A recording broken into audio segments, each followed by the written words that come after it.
Bursa calon wakil presiden Ganjar Pranowo mulai terkuak. Ada nama Menko Polhukam Mahfud MD, Menteri BUMN Erick Thohir, Menparekraf Sandiaga Uno, Ketua Umum Golkar Erlangga Hartarto, sampai Ketua Umum Demokrat AHY. PDI Perjuangan juga memunculkan nama Menteri PUPR Basuki Hadimulyono sebagai kandidat cawapres Ganjar. Padahal sejak lama PDI Perjuangan menginginkan tokoh NU untuk mendampingi Ganjar Pranowo. Sore ini kita akan membahasnya lebih dalam dengan narasumber yang sudah bergabung. Ada Wasekjen PDI Perjuangan Arief Wibowo. Selamat sore Mas Arief. Selamat sore. Dan pengamat politik Universitas Paramadina ada Khairul Umam. Selamat sore Mas Umam.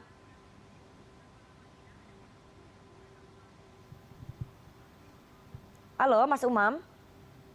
Selamat sore Mbak Nana, selamat sore Mas Arief. Ya, saya mau langsung ke Mas Arief dulu. Mas Arief, Ketua DPP PDI Perjuangan Puan Maharani menyebut 10 nama cawapres yang akan mendampingi Mas Ganjar Pranowo ya. Nama-namanya tadi saya sudah sebutkan, ada Mahfud MD, kemudian Erick Thohir, Sandiaga Uno, Ridwan Kamil, dan juga Erlangga Hartarto, ada AHY. Ini benar nama-namanya sedang digodok? Ya, jadi begini, yang berwenang untuk menggodok hal tersebut adalah Ibu Megawati Soekarno Putri, Ketua Umum Partai Demokrasi Indonesia Perjuangan. Jadi apa yang disampaikan Mbak Puan terkait dengan informasi tersebut adalah menyangkut aspirasi politik yang berkembang, yang terjaring ya sebagai bakal calon wakil presiden. Nah, kami belum memutuskan, tepatnya Ketua Umum belum memutuskan. Tentu Ketua Umum akan berkomunikasi dengan berbagai pihak, dengan Presiden Jokowi, dengan partai-partai yang bekerja sama dengan PDI Perjuangan dan seterusnya. Jadi itu kira-kira nama-nama yang berangkat dari aspirasi politik yang berkembang, yang dijaring oleh Partai Demokrasi Indonesia Perjuangan, dan tentu saja juga dari Pak Ganjar Pranowo sebagai bakal calon presiden kita. Oke, Mas Arief, artinya nama-nama itu bukan nama-nama yang dijaring oleh PDI Perjuangan ya, tapi nama-nama yang berkembang di hasil survei ataupun nama-nama yang berkembang di publik, begitu ya? Bukan nama yang dijaring oleh PDI Perjuangan ya? Itu kan kalau belum genap 10. Itu kan kalau dihitung kan belum genap 10. Kan ada 10 paling tidak kan nama-nama bakal calon wakil presiden. Ya, dan sebagian disampaikan kepada publik oleh Mbak Puan, Ketua DPP bidang politik dan keamanan PDI Perjuangan. Bahkan Pak Sekjen menambahkan, Pak Sekjen Hasto Kristianto, ada juga nama Pak Basuki Hadimulyono yang saat ini menjabat sebagai Menteri PUPR. Nah, apakah nanti akan dikerucutkan, ya, kemudian diputuskan, ya itu nanti kapan waktunya, saya kira Ibu Ketua Umum akan mencari momentum yang tepat. Tapi tentu Ibu Ketua Umum juga akan berkomunikasi dengan berbagai pihak. Ya, tetapi yang pasti di dalam konstitusi partai kami itu adalah otoritas atau kewenangan penuh Ketua Umum PDI Perjuangan Ibu Mega. Mas Arief, artinya nama AHY itu hanya gimmick politik saja ya, yang disebutkan oleh Mbak Puan kemarin. Gimmick politik gimana? Itu kan yang dijaring. Kok gimmick politik gimana? Itu kan yang dijaring. Yang dijaring kan masih banyak. Ya, kecuali kita menyebutnya, Mbak Puan menyebutnya calon pendamping, kan tidak ada. Semua dalam posisi yang sama. Menyebut si A, si B, si C, si D, dan seterusnya. Mulai dari Prof. Mahfud sampai yang Mbak Puan sampaikan adalah AHY. Saya kira itu sesuatu yang memang perlu disampaikan karena untuk menjawab apa yang menjadi pertanyaan publik. Tetapi kan memang belum diputuskan siapa sesungguhnya akan menjadi bakal calon wakil presiden yang mendampingi Pak Ganjar. Kalau nama-nama lain seperti Pak Mahfud, Pak Erick Thohir, Sandiaga Uno, Pak Erlangga, tidak ada masalah secara politik ya. Tapi kan ini kita tahu bahwa hubungan PDI Perjuangan dengan Demokrat itu hubungannya naik turun begitu ya, tidak begitu baik. Apakah kemudian ini akan berpengaruh kalau misalnya nanti AHY dijaring sebagai cawapres?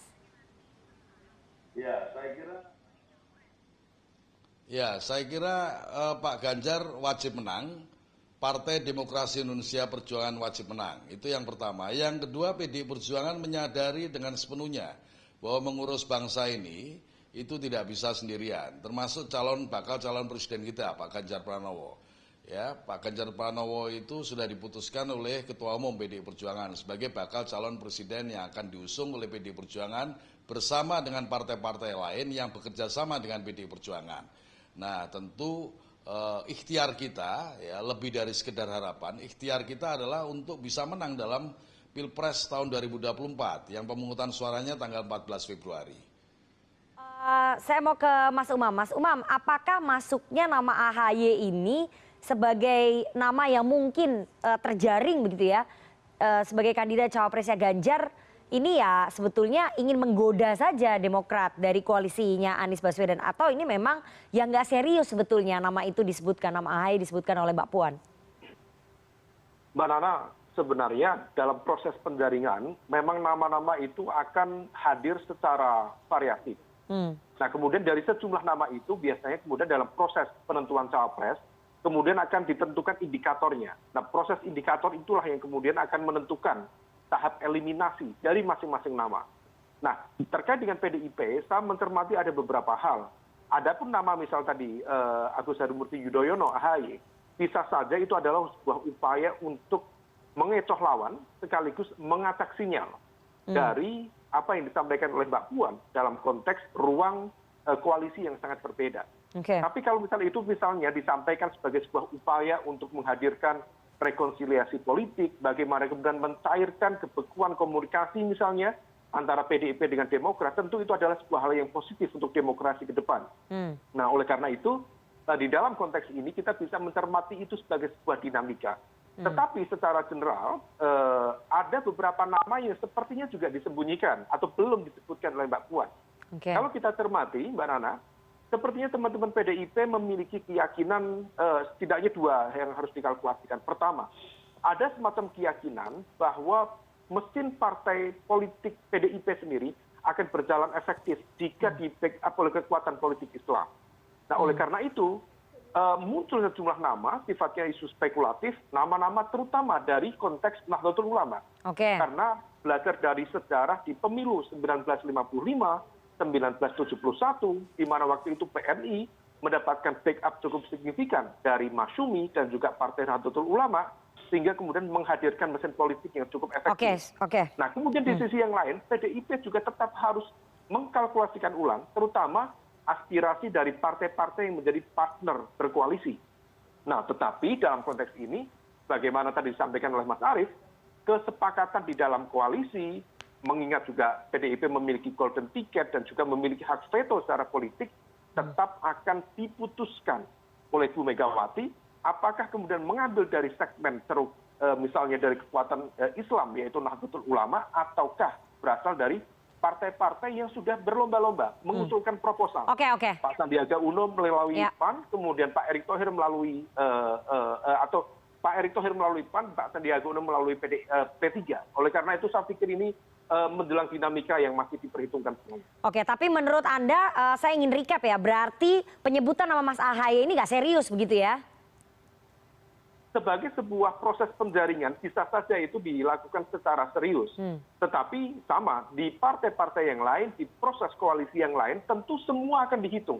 Sama juga misalnya tentu di layer Gerindra, di calon cawapresnya Pak Prabowo, tentu nama Mbak Puan juga tentunya akan dihitung. Di level Pak Anies juga akan dihitung. Tetapi kemudian masing-masing tentu akan menentukan indikator-indikator masing-masing yang diyakini akan menghasilkan sebuah mesin politik yang lebih optimal sekaligus memberikan insentif elektoral dengan kemenangan yang lebih besar. Nah, oleh karena itu dalam konteks penjaringan make sense saja, tetapi dalam konteks keputusan final tentu itu menjadi agak jauh untuk kemudian diperhitungkan. Kalau dijaring boleh-boleh saja, tapi keputusan final belum tentu karena ada di tangannya Ibu Mega. Seperti yang disampaikan tadi oleh Mas Arief. Mas Arief, kita tinggalkan ya nama-nama tadi. Karena muncul hari ini di Rakernas, disampaikan oleh Sekjen PDI Perjuangan, ada nama Menteri PUPR Basuki Hadimulyono. Kemudian menjadi cawapresnya Mas Ganjar. Salah satu kandidat cawapresnya Mas Ganjar. Pertimbangannya apa?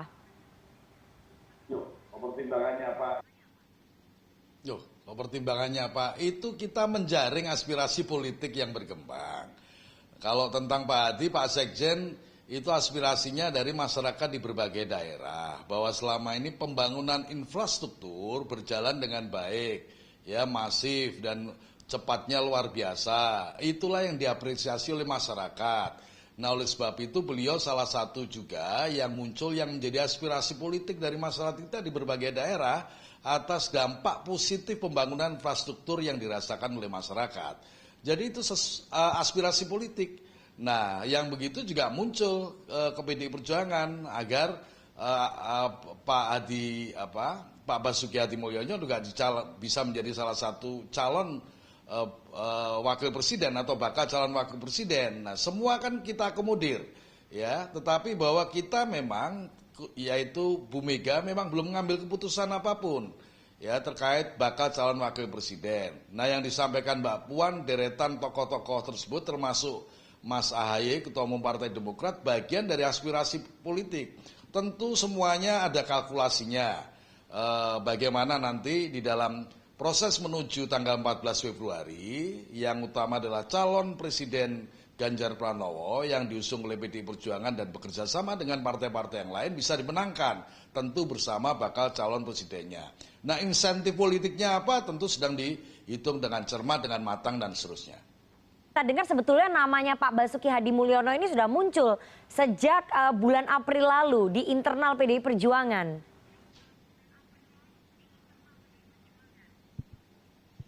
Tuh, lah tadi disampaikan Pak Sekjen, kan bukan saya hanya menegaskan saja apa yang disampaikan Pak Sekjen, apa yang disampaikan Mbak Puan, ya. Nah, yang pasti Jadi memberikan penegasan saja. Nah, yang pasti kita belum, Bu Mega belum mengambil keputusan soal siapa bakal calon wakil presiden yang akan mendampingi Pak Ganjar Pranowo. Nama Menteri PUPR ya Basuki Hadi Mulyono kemudian tiba-tiba muncul, meskipun di 10 nama itu ada nama menteri-menteri yang lain seperti Erick Thohir, kemudian Sandiaga Uno, Mahfud MD, Erlangga Hartarto, tapi ini tiba-tiba muncul nama Basuki Hadi Mulyono, Menteri PUPR. Kalau dari informasi yang kami terima, sebetulnya nama itu muncul dari internal PDI Perjuangan sekitar 3 bulan yang lalu karena dianggap bukan sebagai ancaman pendampingnya Mas Ganjar begitu. Anda melihat ini munculnya nama Menteri PUPR apa nih, upaya testing the water atau bagaimana menurut Anda? Bisa saja ini juga menjadi bagian dari upaya PDIP untuk mencari titik temu, terutama ketika berbagai proposal cawapres masuk ke dalam PDIP. Oleh karena itu, di antara sekian banyak nama, supaya kemudian tidak terjadi perpecahan dan juga tidak terjadi insolidity di dalam konteks koalisi misalnya, maka kemudian dicari nama yang sekiranya cukup netral, sehingga kemudian bisa mempertemukan berbagai kepentingan, asal semuanya bisa menerima dengan legowo. Tetapi tentu di dalam proses negosiasi harus ada kompensasi. Saya tidak yakin misalnya apakah kemudian PAN yang kemarin mengajukan proposal nama Erick Thohir misalnya kepada PDIP, kemudian bisa menerima misalnya Pak Hadi Mulyono untuk dijadikan sebagai cawapres Pak Ganjar, sedangkan PAN sendiri membawa nama Erick Thohir. Artinya ada proses negosiasi di sana dan menghendaki adanya kompensasi. Nah, oleh karena itu tentu ke depan nama-nama seperti ini bisa saja kemudian dijadikan sebagai aspirasi di dalam internal proses berdemokrasi. Tetapi mengingat konfigurasi elektoral per hari ini yang juga belum ada satupun kekuatan capres yang memiliki dominasi kekuatan elektoral, maka yang perlu diperhitungkan oleh capres dan maupun dari partai pengusung adalah insentif elektoral yang signifikan dari seorang cawapres. Selain itu, tentu faktor-faktor yang lain harus dihitung. Mulai dari faktor ideologi, kemudian penguasaan di basis wilayah-wilayah tertentu, terutama di Jawa Tengah, Jawa Timur, termasuk juga Jawa Barat, Banten. Kemudian faktor logistik, dan yang tidak kalah penting, faktor kerentanan. Jangan sampai kekuatan elektoral dengan kekuatan logistik tapi tetap menyimpan sebuah kerentanan terkait dengan isu potensi kasus hukum, isu etika, dan lain sebagainya, yang berpotensi menjadi alat untuk mendegradasi, sekaligus mendelegitimasi nama dari capres-cawapres yang akan diusung nantinya. Jadi terkait dengan hal ini, tentu sebagai sebuah aspirasi, Pak Hadi menjadi sebuah wacana baru. Sekalipun itu juga bukan hal-hal baru sekali, karena bagaimanapun juga kita juga pernah mendengar nama Kiai Haji Nasaruddin Umar, kita juga pernah mendengar nama Kiai Haji Miftahul Ahyar yang juga Rois Am PBNU, yang konon kabarnya juga sudah didekati oleh teman-temannya Mas Arief untuk dijadikan sebagai opsi alternatif sebagai pendamping cawapres Pak Ganjar. Oke, saya mau masuk lebih dalam ya, karena tadi sudah di-mention sebetulnya oleh Mas Umam ya. Jadi dari hasil Litbang Kompas, Pak Prabowo tertinggi di pemilih NU ketimbang Ganjar Pranowo. Apakah berarti sosok cawapres Ganjar ini harus dari kalangan tokoh NU senior? Mas Arief? Loh, kalau itu kan nanti sudah mengarah pada keputusan. Siapa bacawa pres yang akan mendampingi Pak Ganjar. Mbak Puan menyebutnya harus bisa bekerja sama. Tadi juga ada hasil analisa adalah merebut suara NU. Gitu. Saya kira itu juga penting juga, perlu juga. Ya. Nah, tetapi kalau untuk kami sampaikan kira-kira siapa dengan latar belakang apa, lah itu yang sulit. Ya. Itu yang sulit. Maksud saya sulit itu bukan kewenangan saya untuk menyampaikan. Pun ini kan masih ada waktu untuk memutuskan bagi Ibu ya siapa kira-kira bakal calon wakil presiden yang tepat untuk mendampingi Pak Ganjar. Mas Arief. Tepat itu bisa bekerja sama ya, memberikan dukungan elektoral juga, kemudian bisa diterima oleh masyarakat secara luas, memiliki kemampuan yang cukup untuk bersama-sama Pak Ganjar memimpin bangsa dan negara Indonesia 5 tahun yang akan datang. Mas Arief. Nah, siapa orangnya kita tunggu keputusan Kita Ketua Umum. bicara orangnya dulu deh, tapi kita minta kejujuran, bukan kejujuran ya. Tapi memang betul ya bahwa tokoh NU ini menjadi salah satu yang dibidik oleh PDI Perjuangan mendampingi Ganjar Pranowo.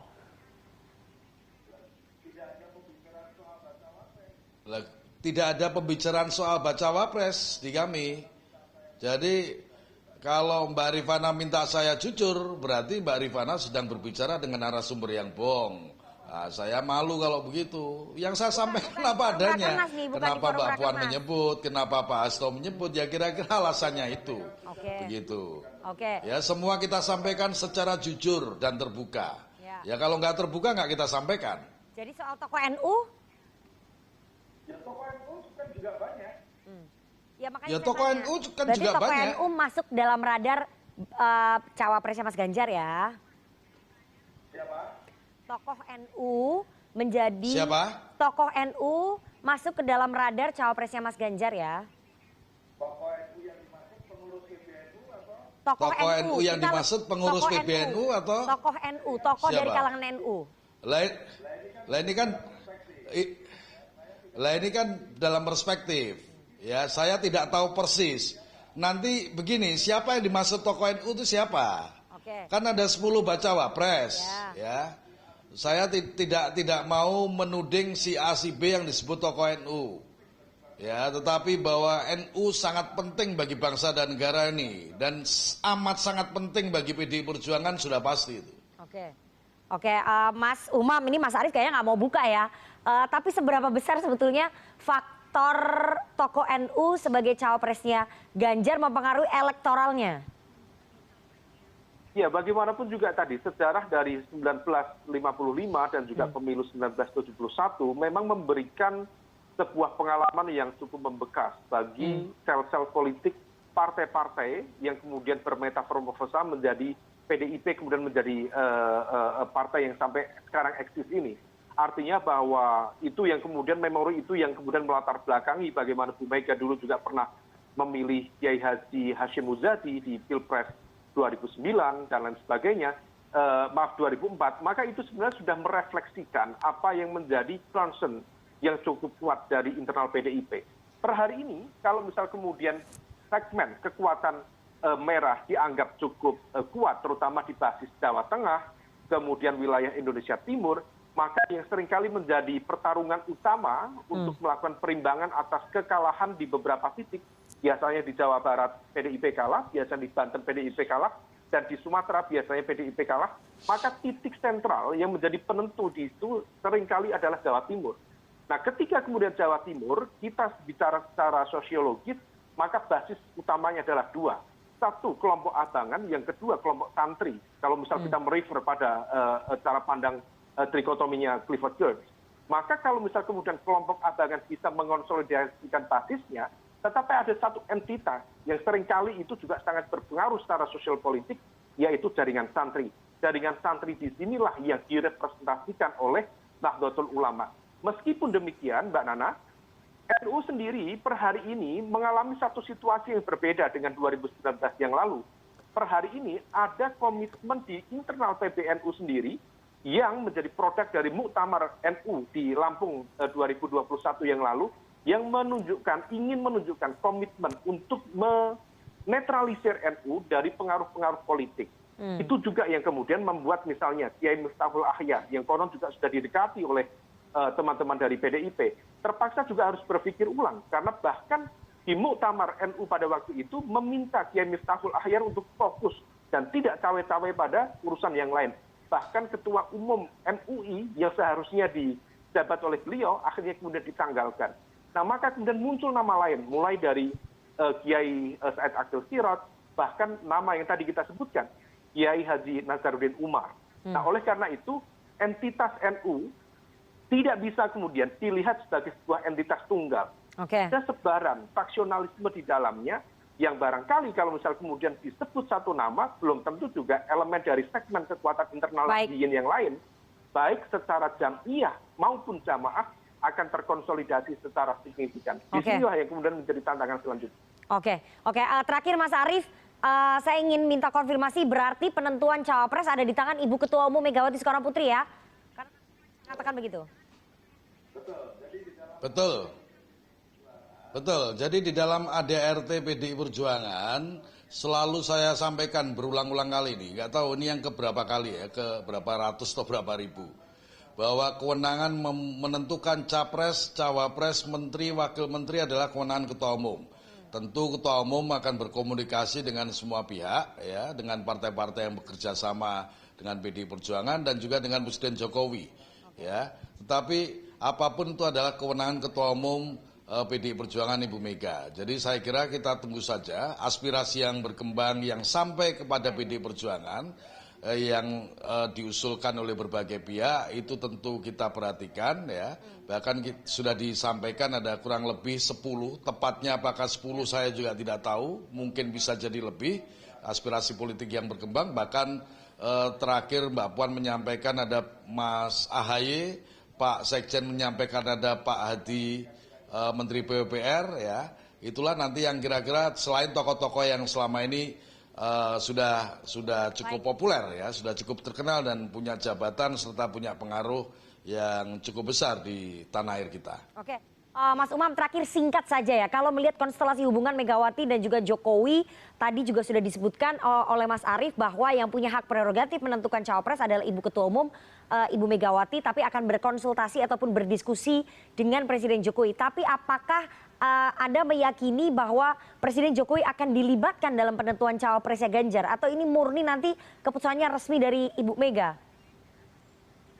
Tentu secara basis konstitusi partai tetap akan dipegang penuh oleh Ibu Megawati. Tetapi sebagai sebuah upaya politik, bagaimanapun juga terkait dengan konteks dinamika di 2024, bisa juga kemudian dipengaruhi secara signifikan oleh bagaimana kemudian sikap politik Presiden Jokowi itu sendiri. Oleh karena itu sebenarnya termasuk hadirnya misalnya Pak Jokowi kemarin adalah bisa dibaca sebagai sebuah upaya untuk mengkapitalisasi Pak Jokowi sendiri, yang bagaimanapun juga beberapa bulan terakhir muncul sebuah cara pandang yang juga agak spekulatif, di mana kemudian Pak Jokowi dianggap secara spekulatif lebih menunjukkan keberpihakannya kepada Pak Prabowo. Dan kemudian hal itu dikonfirmasi oleh berbagai lembaga survei, yang hasil survei per hari ini juga menunjukkan secara konsisten Pak Prabowo berhasil melampaui elektabilitas Pak Ganjar yang selama 1 tahun 2 tahun sebelumnya Pak Ganjar selalu teratas, tapi per hari ini Pak Prabowo justru yang teratas. Situasi inilah yang tampaknya sedang direspon oleh teman-teman PDIP untuk mengkanalisasi efek elektoral sekaligus insentif elektoral dari sekitar basis pemilih loyal Jokowi agar tetap berada pada gerbong yang sama, yaitu di PDIP. Di dalam konteks ini ada tension yang sepertinya perlu dicermati, tetapi dalam penentuan akhir tampaknya konstitusi partai yang akan ditegak. Oke, jadi keputusan akhirnya tetap ada di tangan Ketua Umum PDI Perjuangan Ibu Megawati Soekarno Putri. Kita tunggu saja apakah akan diumumkan dalam waktu dekat atau mungkin nanti mepet menjelang pendaftaran ke KPU. Terima kasih sekali 2 orang narasumber yang sudah bergabung pada malam hari ini. Ada Wasekjen PDI Perjuangan Mas Arief Wibowo dan juga pengamat politik dari Universitas Paramadina, Khairul Umam. Sehat selalu Mas Arief dan juga Mas Umam. Terima kasih.